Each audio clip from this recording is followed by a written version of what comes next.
Assalamualaikum warahmatullahi wabarakatuh. Perkenalkan, nama saya Muhammad Asrif, jurusan Pendidikan Jasmani, Kesehatan dan Rekreasi dengan NIM 1831042116.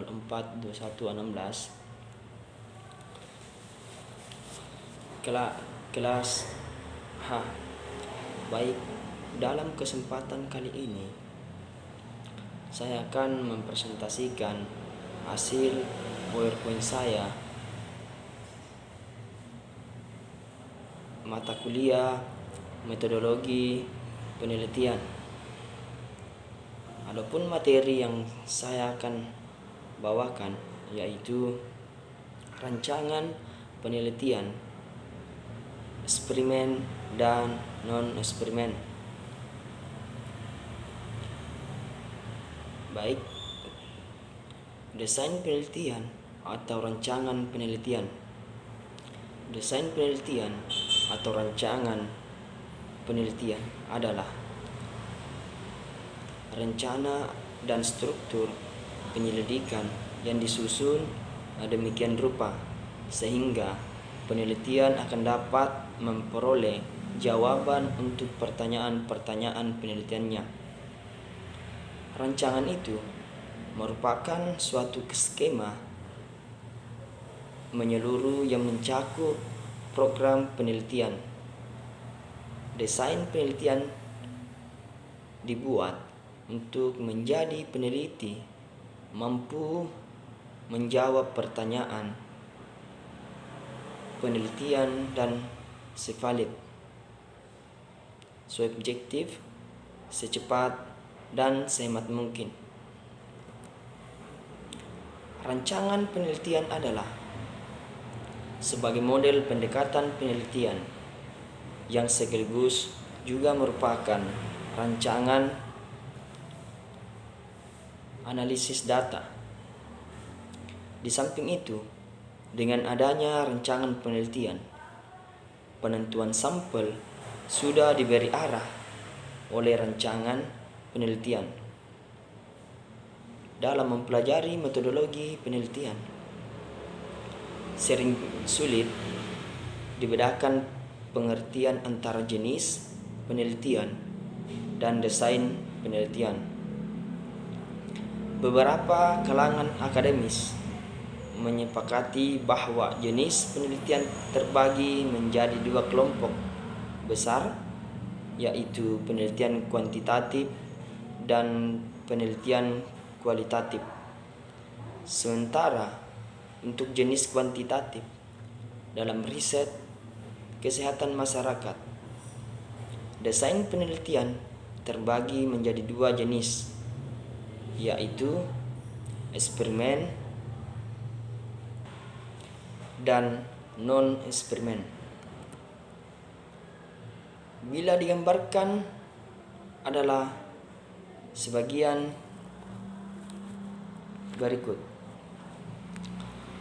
Penelitian kuantitatif. Pertama, eksperimen. Subjek atau responden mendapatkan investasi atau perlakuan. Kedua, non-eksperimen. Subjek atau responden tidak mendapatkan investasi atau perlakuan.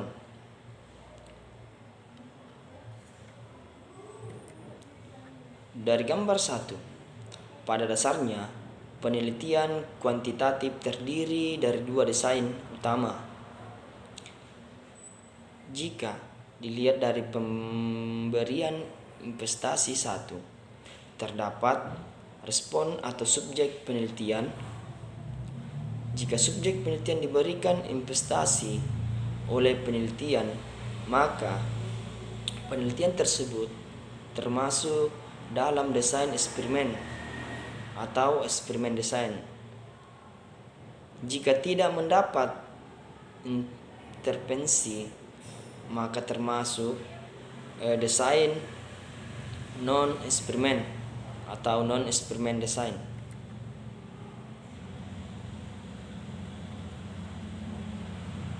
Dari gambar 1 dapat dibuat algoritma umum untuk menentukan desain penelitian. Kita bisa lihat gambar berikut ini.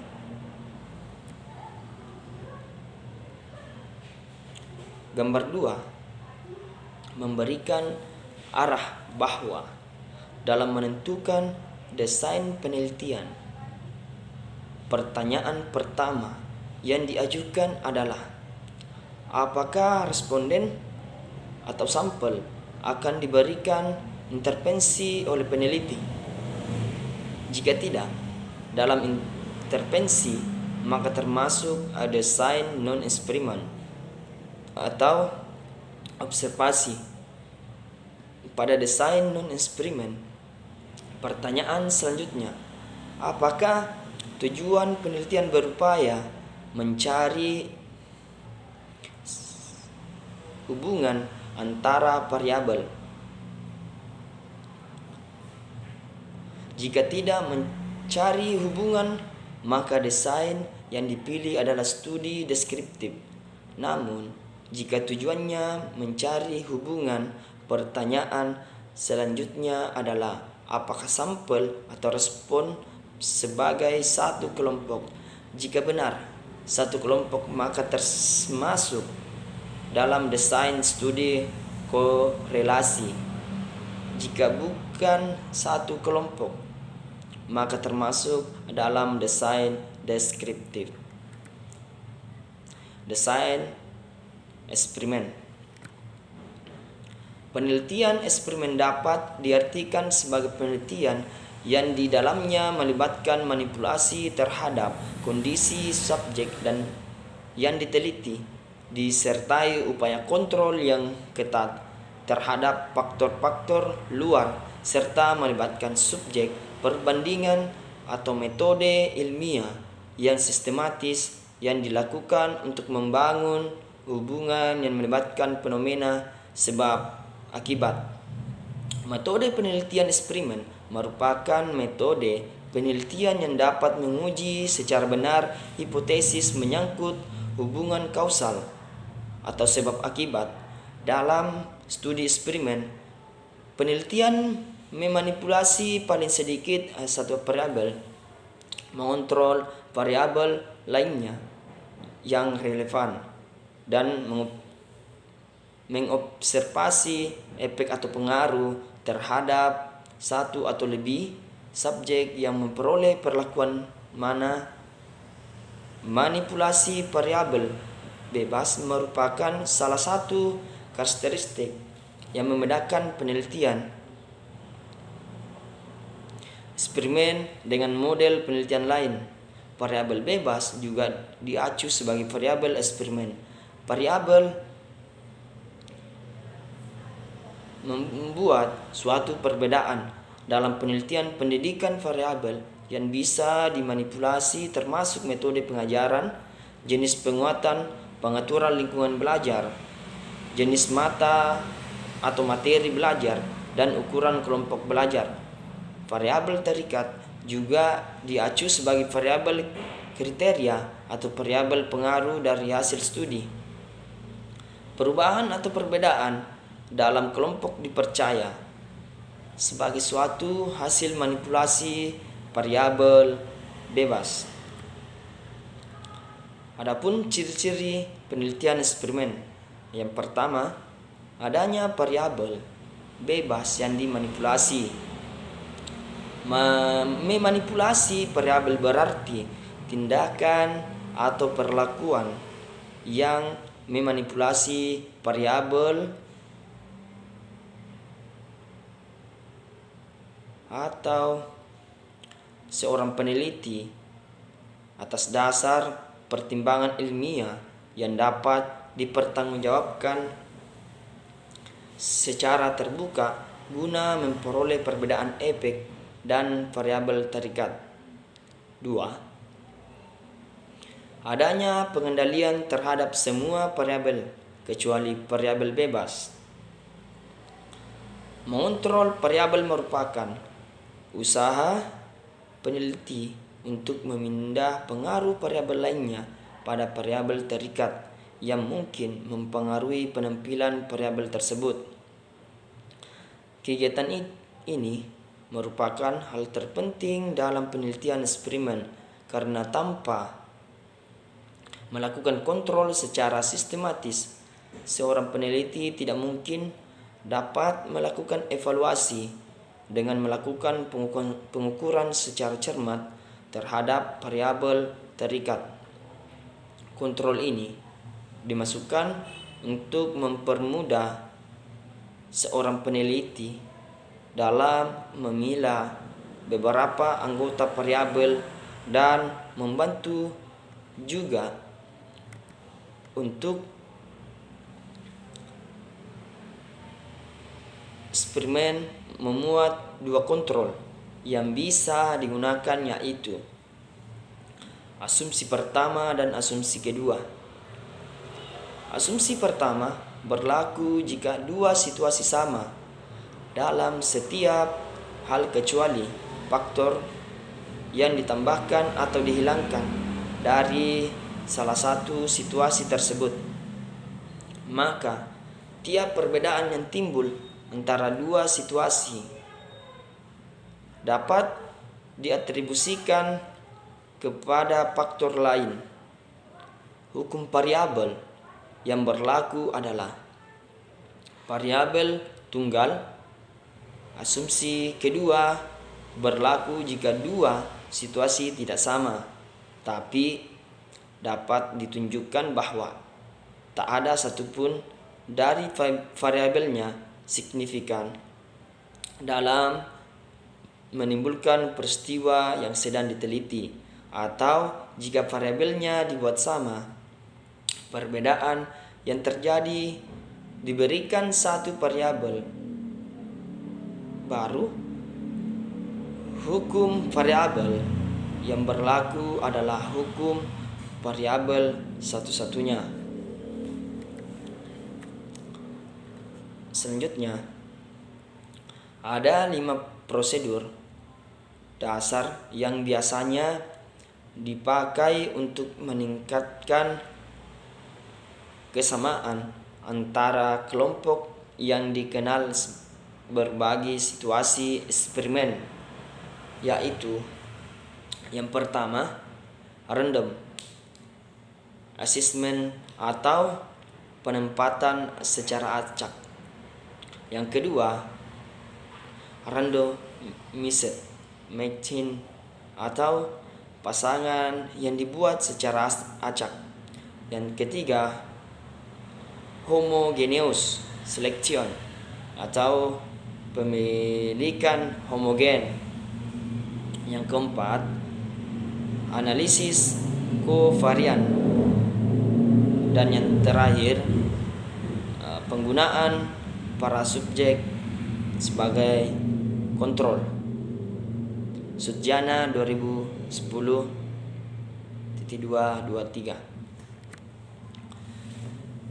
Contoh penerapan adanya pengendalian terhadap semua variabel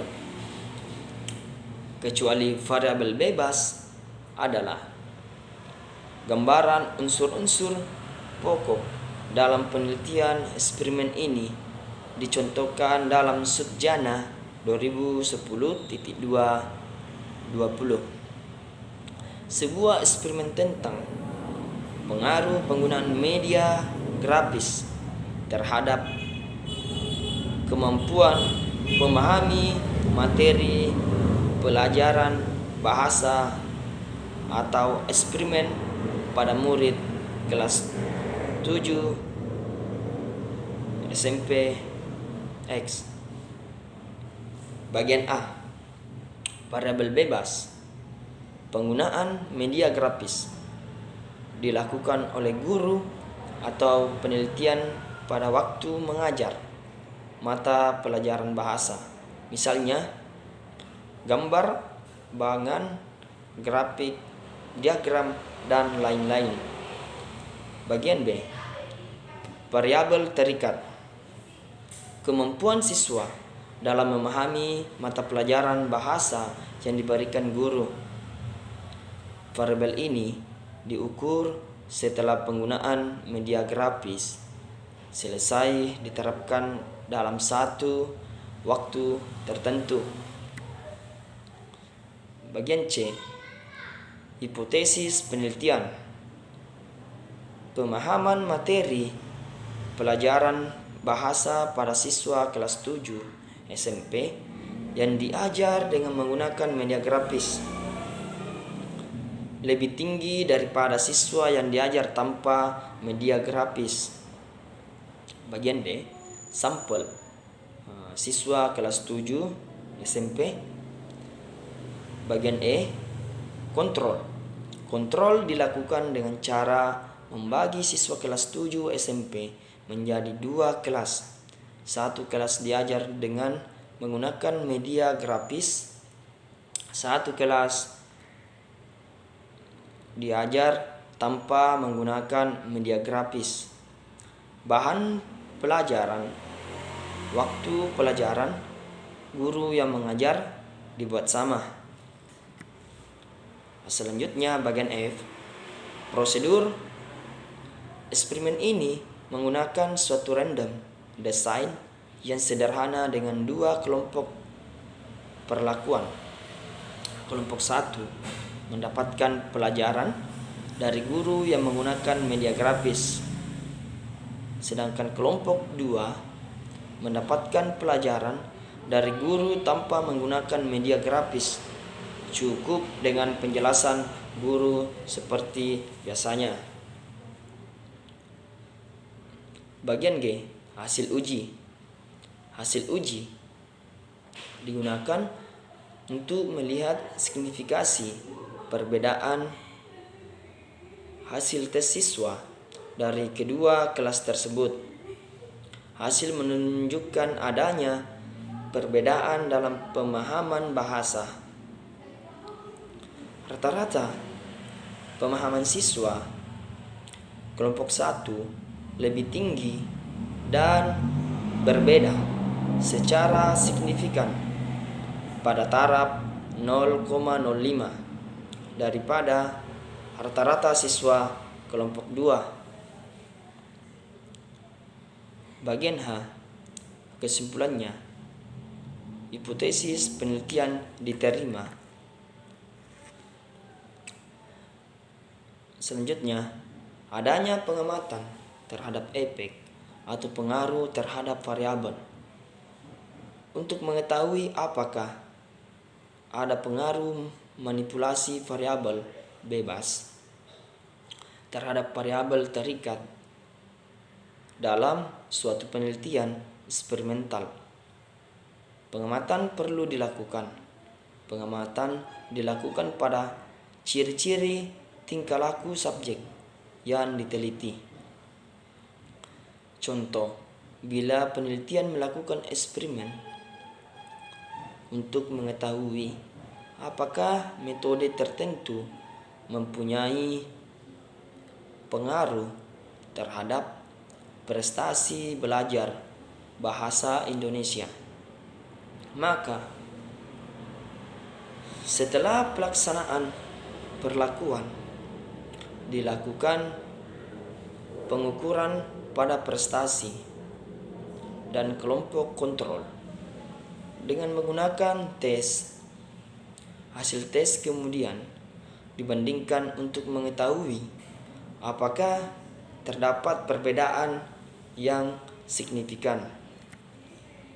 Selanjutnya, tindakan observasi atau pengamatan dilakukan penelitian pada umumnya mempunyai tujuan agar dapat mengamati dan mencatat fenomena yang muncul dalam variabel terikat sebagai akibat dari adanya kontrol dan manipulasi variabel. Tujuan melakukan observasi adalah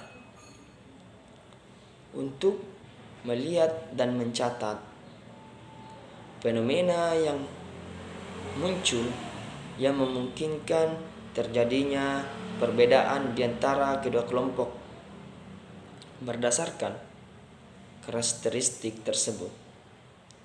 Dalam eksperimen ada dua variabel yang utama, yaitu variabel bebas dan terikat.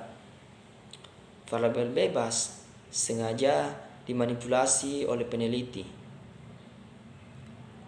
sedangkan variabel yang diamati sebagai akibat dari manipulasi variabel bebas adalah variabel terikat. Selanjutnya, desain non-eksperimen. Desain non-eksperimen. Mari kita menganggap bahwa responden atau sampel subjek tidak mendapatkan intervensi. Maka kita menggunakan desain non-eksperimen. Pada desain non-eksperimen juga tidak ada variabel independen yang akan dimanipulasi, atau bisa dikatakan hanya terdapat variabel dependen saja.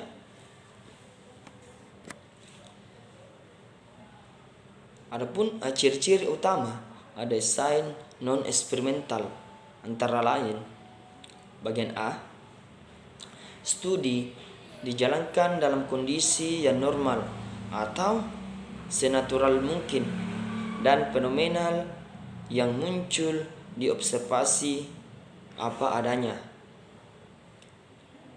Bagian B, tujuan utamanya adalah mendeskripsikan masalah dan atau mengeksplorasikan atau menjelaskan hubungan antar variabel.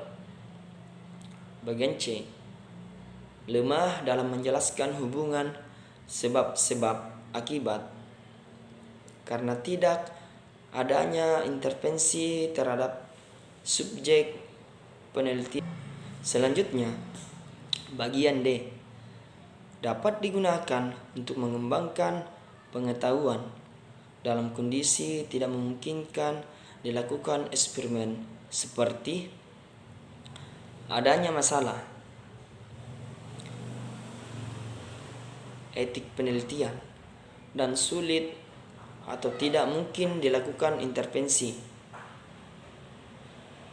Variabel sulit dimanipulasi atau tidak dilakukan manipulasi.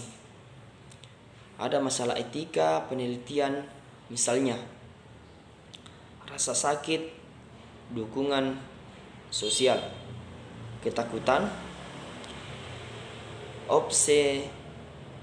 obesitas, penggunaan alkohol, penyalahgunaan narkotika, kondisi duka cita, dan sakit fisik mental.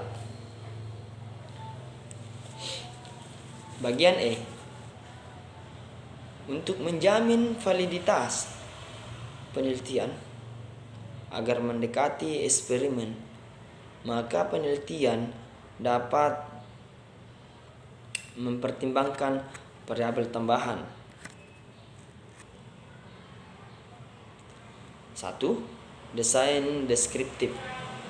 Desain ini dipakai pada penelitian yang membutuhkan informasi pada bidang tertentu dalam jumlah banyak melalui penggambaran fenomena atau kejadian secara alamiah. Ciri-ciri desain penelitian deskriptif antara lain: bagian A, menjelaskan atau menggambarkan variabel sesuai dengan tujuan penelitian. Bagian B, tidak bertujuan mencari hubungan sebab akibat. C, dapat dipakai untuk jenis penelitian kuantitatif dan kualitatif. D, pengumpulan data melalui observasi terstruktur, kuesioner, dan wawancara atau studi survei. Bagian E. Studi ini dapat dijalankan jika telah ada kesepakatan untuk mendeskripsikan variabel penelitian yang merupakan variabel tunggal dari populasi, tidak terdapat literatur yang cukup yang menggambarkan populasi atau variabel populasi. Variabel populasi. Selanjutnya, penelitian bertujuan menghasilkan alasan rasional. Sebuah penelitian dilakukan melalui literatur review sehingga tidak dibutuhkan kerangka teori. Adapun jenis-jenis penelitian kuantitatif dengan desain deskriptif terdiri dari studi 3. Bagian A. Studi deskriptif khusus atau typical description design. Hanya bertujuan mendeskripsikan satu fenomena. Penelitian hanya mencari informasi yang akurat dari karakteristik satu kelompok sampel atau bisa berupa subjek kelompok, institusi, atau situasi. Penelitian hanya mencari informasi terkait frekuensi dari suatu kejadian atau fenomena. Penelitian hanya mengidentifikasi, mengkonseptualisasi, dan menentukan definisi operasional dari variabel yang dianggap penting. Variabel tersebut bisa dalam bentuk opini, sikap, kebutuhan, atau fakta yang dapat digambarkan secara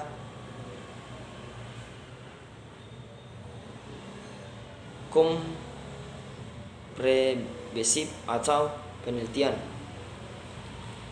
Misalnya, riset tentang opini atau sikap petugas kesehatan pada berbagai jenjang pendidikan terhadap praktis aborsi, riset tentang kebutuhan pemeriksaan psikologi pada pasien yang akan didiagnosis AIDS, riset tentang presentasi ibu remaja yang tidak patuh dalam kunjungan antenatal care.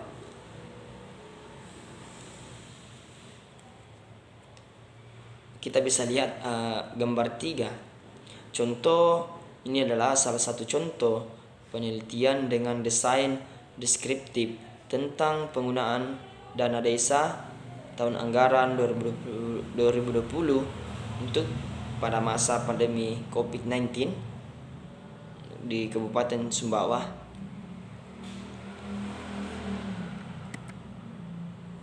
Bagian B. Studi deskriptif perbandingan atau comparative descriptive design.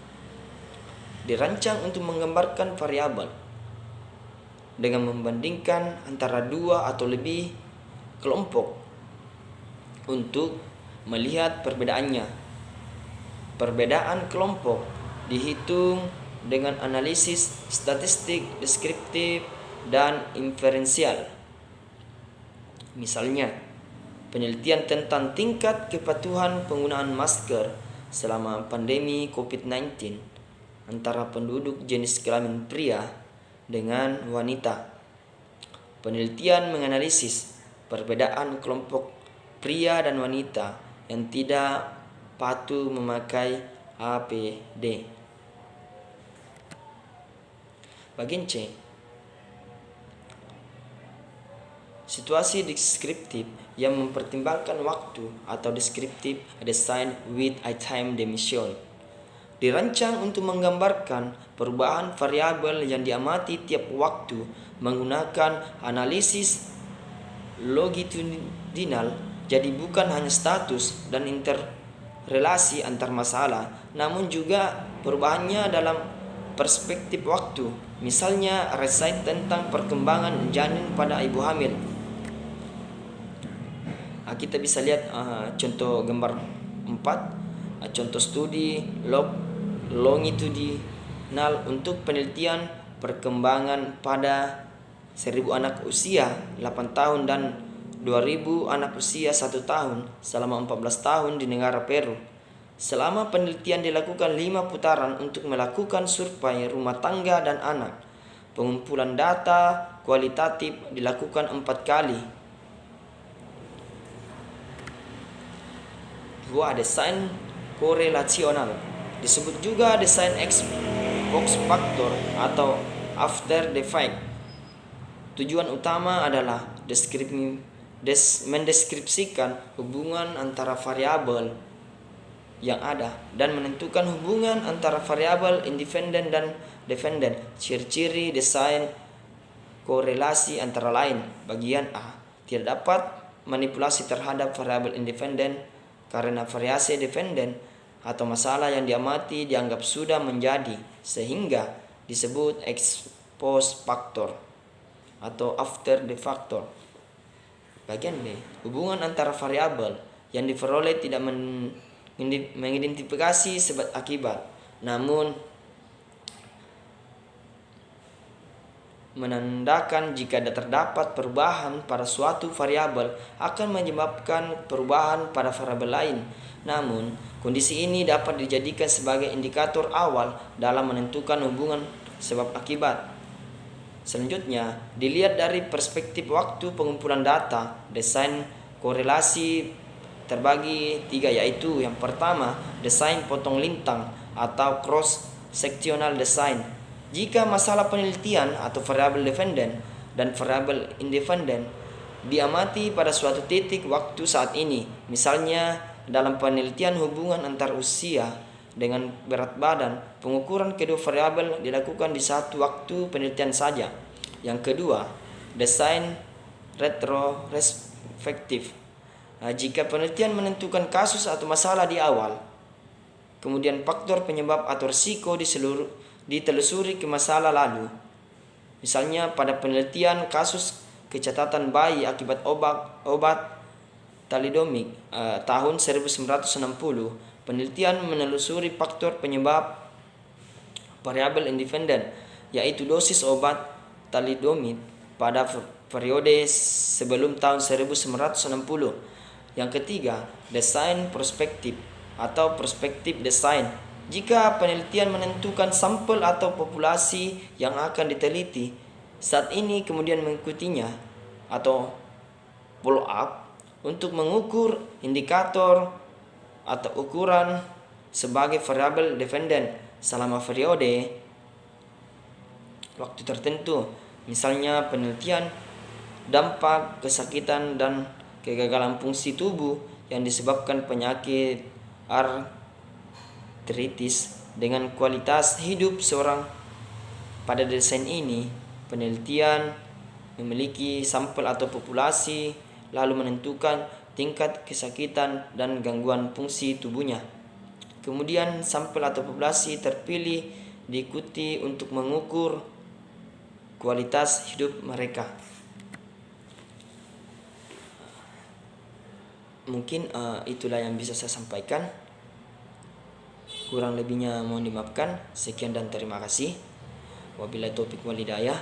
Wassalamualaikum warahmatullahi wabarakatuh.